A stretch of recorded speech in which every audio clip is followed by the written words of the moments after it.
Hi everyone, welcome back to our channel. ఈరోజు వీడియోలో పచ్చి మామిడికాయని కమ్మగా రుచిగా పులిహోర ఎలా చేసుకోవాలో చూపిస్తానండి. మన ఇళ్ళల్లో పూజలున్నా వ్రతాలున్నా పండగలు వచ్చినా ఎక్కువగా మనం నిమ్మకాయ పులిహోర చింతపండు పులిహోర చేసుకుంటూ ఉంటాం. ఇప్పుడు మామిడికాయలు వస్తున్నాయి కాబట్టి ఈరోజు మామిడికాయ పులిహోర ఎలా చేయాలో చూపిస్తాను. బియ్యం కడుక్కొని అన్నం వండి పక్కన పెట్టుకుందామండి. ఇప్పుడు తాలింపు వేసుకోవడానికి ఏం కావాలో చూపిస్తాను. 2 ఎండుమిరపకాయలు, కొంచెం కరివేపాకు, 2 స్పూన్లు తాలింపులు, కొంచెం జీడిపప్పు, కొన్ని పల్లీలు, అలాగే 2 పచ్చిమిర్చి, కొంచెం కొత్తిమీర పక్కన పెట్టేద్దాం. ఇప్పుడు అన్నం ఉడికిపోయింది. ఇప్పుడు ఒక మామిడికాయ తీసుకొని తురిమేద్దామండి. కొంచెం తురుముకొని ఎంత రైస్కి ఎంత పడుతుంది అనేది మనం చూసుకోవాలి.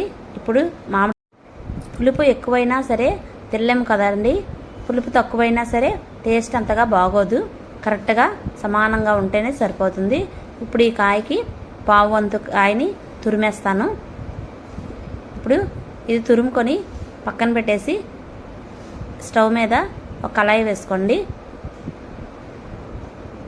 ఇప్పుడు ఇందులో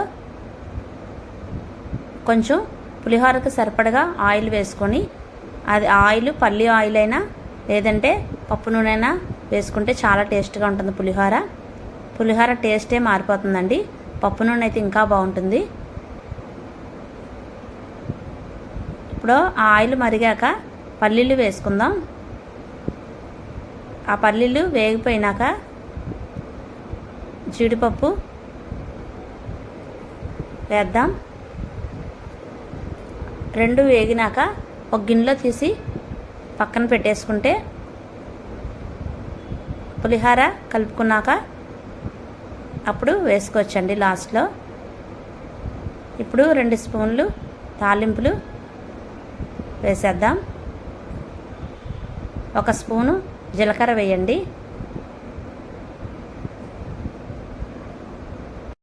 ఇప్పుడు అవి వేగినాక కరివేపాకు, ఎండుమిరపకాయలు కూడా వేసుకుందాం. ఇవి కొంచెం కలుపుకోవాలి. ఇప్పుడు పచ్చిమిర్చి కూడా వేసుకుందాం. అవి కొంచెం వేగినాక మామిడికాయ తురిమి పెట్టాం కదా, అది కూడా వేసేద్దాం. ఇందులో వేసుకొని బాగా కలుపుకోండి. ఆ ఆయిల్లో మామిడికాయ తురుము అసలు కనిపించదండి, చక్కగా కరిగిపోతుంది. ఇప్పుడు కొంచెం పావు స్పూను ఇంగువ వేయండి. పులిహోరకి ఇంగువ ఉంటేనే చాలా టేస్టీగా ఉంటుంది. ఇప్పుడు కొంచెం అంటే పావు స్పూను పసుపు కూడా వేయండి. ఇప్పుడు బాగా కలిపి మనం ఇందులో రైస్ కూడా వేసేద్దాం.